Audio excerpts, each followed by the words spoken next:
Hello, oil enthusiasts. Hold on to your diffusers because it's about to get wild and fragrant in here. In today's episode, we will continue our 10-part series about the best oils to have on hand for all of life's emergencies. This is episode 2 of our 10-part series. Stick around to the end for our scoop of the day. Welcome to the Essential Oil Scoop, where we're all about sass, class, and a whole lot of plant-based fun. I'm your host, Vicky Labrilia, and I'm joined by my amazing co-host, Sarah Sipos. Together, we're going to be your guides to the world of essential oils, and trust us, there's no better team for the job. With my passion for natural wellness and Sarah's encyclopedia-like knowledge of essential oils and our sparkling wit and charm, we will be diving into the world of essential oils, giving you all the tips, tricks, and the juicy scoop that you need to make the most of these potent plant extracts. So grab your favorite oils, your favorite drink, put your listening ears on, and let's get ready to have some fun with essential oils. My friend, good morning. How are you? I am fantastic. How about yourself? Oh, I couldn't be better. You know, life's good. There's so many blessings to be had. For sure, for sure. All right. So, Vicky, let's talk about lemon today. Let's talk about the lemon oil's benefits. Let's talk about that. So, what do you like to use lemon for? Oh my gosh, what do I like to not use it for? That would be harder to discuss today. Lemon essential oil is my jam. So, a little backstory about my health and wellness. I have been blessed. Let's call it blessed with the multiple experiences of having kidney stones. Yeah, not fun. All of the nurses at every hospital I've been at is like, "Oh, have you been a mom? Are you a mom?" I No, I'm think not a we need to mom. work on your definition I did. of blessings. Just saying. Keep going. Keep going. Yeah, exactly. So the nurses are like, "Oh, okay, so you're ready for labor. You've had how many kidney stones?" And I've had over 50 combined. So, long story short, if you've had a kidney stone, the doctors have told me numerous times your body is more prone to produce them over and over again. It's not always the case, but majority of the time, your body is just like, oh, okay, I can make these things. Cool. Let me do it again. So so yeah, they're like, oh, you're ready for childbirth. If you can deliver a kidney stone, right? You could pass a kidney stone, you could pass a baby. I was like, okay, well, fun fact, no, you can do it. Anyways, lemon has been my lifesaver to help support my kidneys do what they need to do within my body. And let me tell you, I have been 98 kidney stone free for years now, knock on wood, because of my due diligence using this pure essential oil, as we all know, lemon.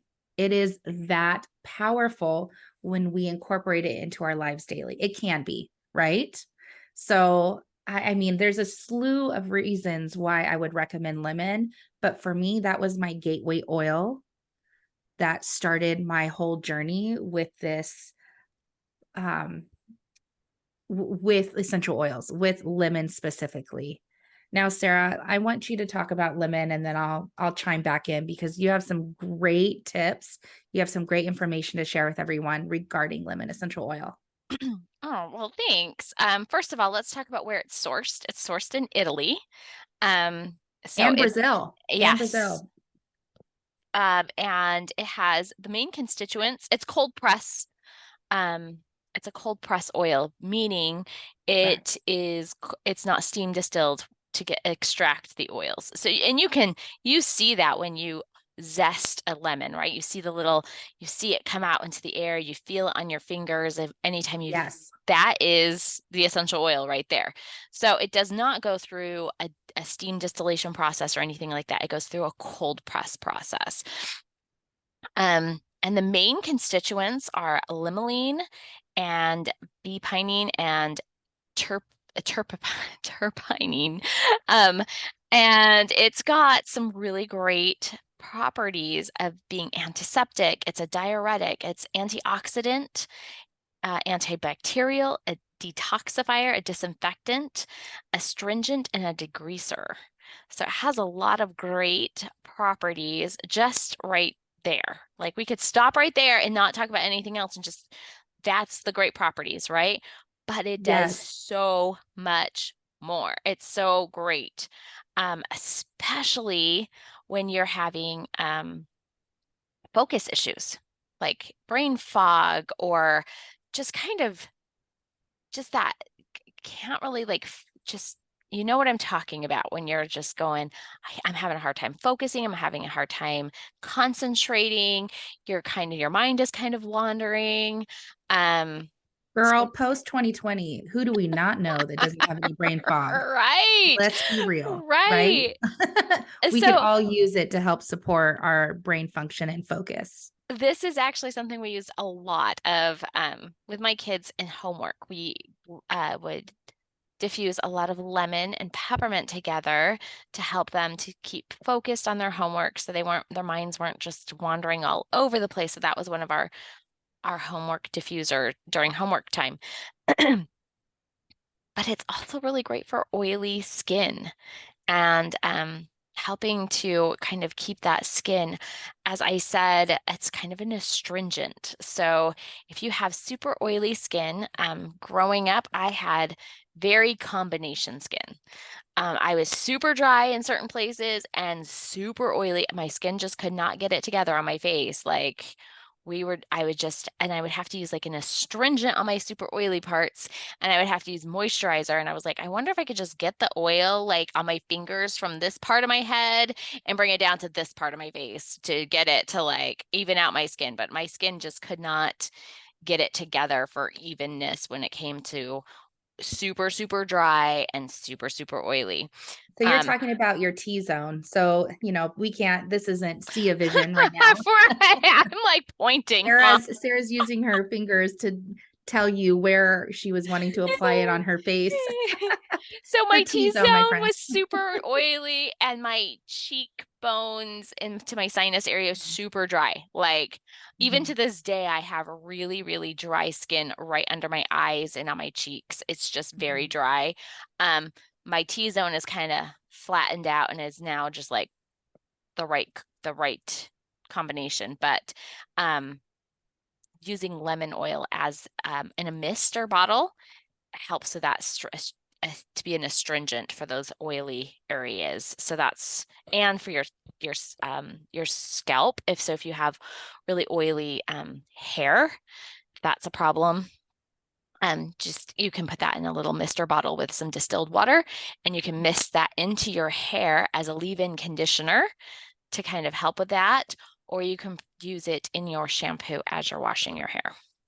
Those are great tips for lemon. And I just want to remind our listeners that this is a citrus oil. So it's phototoxic. You do not want to mist your face and then go on a 5 mile walk outside or even spend 10 minutes outside. It's going to amplify the sun's rays. This would be something that you do in a nightly routine before you go to bed, would be the best use for this when we're talking about skincare for lemon. Sarah has also mentioned the 3 chemical constituents that make up our lemon essential oil. And majority of the constituents is limonene, which is an uplifting and cleansing chemistry that's part of the lemon essential oil. And it's cleansing when we talk about, we Sarah just mentioned about the skin, but it's also great for cleaning. So a lot of us are aware that we need to turn the bottles over and really look at the ingredients in our cleaning supplies, right? What if you had the ability, the power within lemon to clean your household without all the harsh chemicals? Well, my friends, this is possible. And lemon is one of those great oils that you can use in making a DIY cleaner for your house. It's a cleaner, greener way to make sure all the grime, all the things that aren't good for our bodies are ridden naturally, right? We don't want any lingering substances, aromas that are going to hurt our hormones or anything else. My friends, this is completely safe and natural to use. And I love how empowering it can be for those people that want alternatives. They don't want side effects from things that are supposed to be um, cleaning our home. Does that make sense, Sarah? Oh, absolutely. Absolutely. We need to be very careful with what kind of chemicals we're using in our home, around um our two-legged children and our four-legged children. We need to just be super careful about what's coming around the pike and what's around for them because we want to keep our families, we want our homes to be a safe haven, right? For Correct. everyone that comes in, for not only our husbands and children and our fur babies, but we also want it to be a safe place for other people to come in and visit us as well. And so we do not want to have, I visited someone just the other day and I could smell their very heavily uh, chemical cleaners that they were using in their home. And I was like, oh, that is really like so strong. It made my eyes burn, like so strong. Yes. And I realized how lucky I am to have really great, very potent cleaners for my home that are not full of toxins and full of things that um, burn my eyes. Correct. And That's Sarah, like I'm very familiar with the term nose blind, and I'm sure you are now. A lot of us, when we are in our environment for extended periods of time, taking case our homes, we become nose blind to the aromas that are in there. So you might be cleaning with what you think is green cleaning products, but in fact, you turn the bottle over and it's a whole different story. Your nose will begin to not be able to detect the fragrances, those things that are hormone imbalancing and very toxic to our overall well-being. So it is alarming when you switch to green cleaning and you start using these essential oils in this way.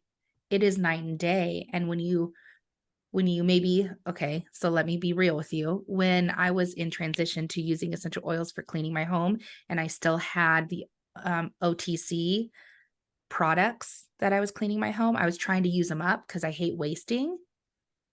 I started receiving really bad head tension and digestive issues like a week and a half in because my body's like, whoa, whoa, whoa, what is this? You got rid of this. You were green cleaning, but why are you going back to this? And I couldn't understand what was making me sick until the light bulb came on. So, my friends, there's so much power with essential oils. There's so much that we can do with them, and your home is your safe haven. So I really want to stress that this lemon essential oil is great for cleaning your homes. It's great for helping your body detoxify. It's great to support your digestive system, your respiratory system. Like, fun fact, this bottle of oil has 250 drops of joy in a 15 milliliter bottle. There's so much you can do with this. And did you know that it takes up to 7 pounds of lemons to create a 15 milliliter bottle? And in 1 year, a single lemon tree has the potential to produce between 500 and 600 pounds of lemons. Like, it is an abundant tree. We in this world that we live in, we are blessed with the abundance of lemon trees. So my friend, like, I love lemon. Everyone knows I love me some lemon. Um, Sarah, what else do you have to share with us about this beautiful bottle? so I really love using it in my laundry. Ooh, Laundry is okay. And tell me I'm not alone in this. You ever left laundry in your washing machine and you come back to it and you're like, oh shoot, when do that I not? okay. So fun fact, putting a couple of drops of lemon in with that load will take away all of that weird, musty smell. And it will especially help if you've got towels. Because I don't know about you, but I have noticed that if my towels ever get left, I am so paranoid about leaving my towels in the washing machine. So I do not ever, I try really, really hard not to because I don't like the smell that it just gravitates onto it. And lemon gets that smell out. So Oh, on those dryer balls. That would be great. My laundry, the dryer is where my laundry goes to die. That's where I like mess up. Okay. I could put it in the washer and then I can transition it into the dryer. And then it's like the graveyard for clothing until I have the energy and time to put it away. Like I'm gonna be honest. So the dryer balls with lemon would be amazing. I love using other oils, but now I'm gonna make sure I have lemon in my laundry room to put on my dryer balls. So thank you very much. It's Mount Everest. That's what my sister-in-laws and I nickname our laundry is Mount Everest. So That's just fantastic. so it's also a really great furniture polish as well. If you've Yes. got wood furniture or wood floors, this makes a really good cleaner and polisher for your wood furniture. Um, and helps to get rid of some of that sticky residue, which I don't want to like go into too much detail because I'll give away our scoop of the day, right? So let's jump into that scoop of the day. Yes. You want to share the first scoop of the day, my friend? I Because we have will. two for you guys, because we just love you. So, have you ever had sticky residue on left onto something or gum in your hair? If you've ever had any of those issues, you definitely want to use some lemon essential oil. So, or whiteboards. Have you ever had whiteboards that you've left the marker on too long and you have to like get them off? Now, I know you can use your regular whiteboard marker and people are like, you can just white over that. Okay, but have you ever left an entire board? I have tons of whiteboards. I Oh, use yeah. whiteboards like crazy. And if you ever left the Uh-huh. entire board there, like going over it with another marker is obnoxious. Okay. It's Yes. And there's always a takes, faint, there's always, you can see it. You can wipe it, but you can still see it faintly on the board. yeah, Lemon. Oh, new best friend for all you teachers out there. it really is. It really is the best thing. Also, those what are they called? The clear plastic things that you have kids write on um to do like homework and practice sheets and stuff, the page protector type things. Oh, yeah. Cleans those off great. And it's going to help with some of the nastiness that little kids' fingers and wherever they have had their fingers might leave impressions on those as well. It'll help cleanse and detoxify those as well. It's wonderful. And Sarah, I have to give you kudos for talking about that because I was in the education world for 13 years. And let me tell you, I've used the sheet protectors for tutoring, for one on ones, the whiteboard. Lemon is amazing. And it goes both ways, supports our immune system, helps all that. And it's not toxic. So I didn't have to worry that my kids were going to have a reaction to using the lemon. And let me tell you, a fun hack with that was I used a spray bottle. So I don't know, 15, 20-ounce spray bottle. No, that's a lie. Milliliters. So we have hand sanitizer sprays, right? So I would empty one of those out. I would add lemon and water and I would have them spray it and just wipe it down. And you can use it for your whiteboards. It was just super, super simple. Okay, girl, I know you have one more scoop that you want to share, and then I'll tell them. Fine. Okay, Sharpies. Sharpies are not our friends as parents. I mean, if you have ever had a kiddo in your house with a Sharpie, you know what I'm about to say, right? Sharpies can put even the most mellow mama into a state of just pure anger and Panic. frustration and panic. And I have some stories about that because I have twin nieces who got a hold of a Sharpie and destroyed my sister's brand new craft room. My brother-in-law had just built her. And let me tell you that my beautiful, very calm, collected sister was not very calm and she was not very collected after when that happened. And my mama went over there and my mom helped her get all of it cleaned up, but using a lot, but using citrus and using lemon and wild orange specifically to help get all of that Sharpie that was literally on beautiful brand new countertops, beautiful doors. The only thing the lemon didn't help get it out of was the curtains. Mm. but she saved the walls and all the other things. Save the wall, save the brand new sewing Oh, machine, save the brand new serger machine, saved the brand new countertops, oh my gosh. I just saved like, the children. yeah, the children are alive because she got the she got the Sharpie off of 98% of her belongings. Oh my gosh. Sarah, those were awesome scoops for today. And I actually have one more for our listeners. So, does anybody eat kale? Does anybody eat kale chips? If not, I highly recommend you try this. It's a great spring, summer snack that doesn't have all the calories galore. If you're like me, I love the crunch. I can eat crunch all day long. So, my friends, this kale recipe is super simple, and we're going to put it in the show notes for you. All it is kale, olive oil, lemon essential oil, and some salt and pepper to taste. That is it. My friends, it's going to be in the show notes for you. I just couldn't hold on to this recipe any longer. I wanted to share it with all of you. My friends, Sarah, have you actually had the kale chips before? No, I'm so excited because I am going to make this. I have a bunch of ladies coming over for a de-stress night on Thursday night, and I am going to definitely make this as one of our tasty treats. Oh, perfect. Perfect, perfect, perfect. So, yeah, my friends, that's it. Awesome. Well, thanks for tuning in to today's episode of the Essential Oil Scoop. We hope you have found this discussion informative and helpful. If you have any questions or topics you'd like us to cover in future episodes, please leave a comment or reach out to us on social media. Until next time, stay healthy, keep using those essential oils to enhance your wellness journey. Have a great day. Goodbye. Bye, guys.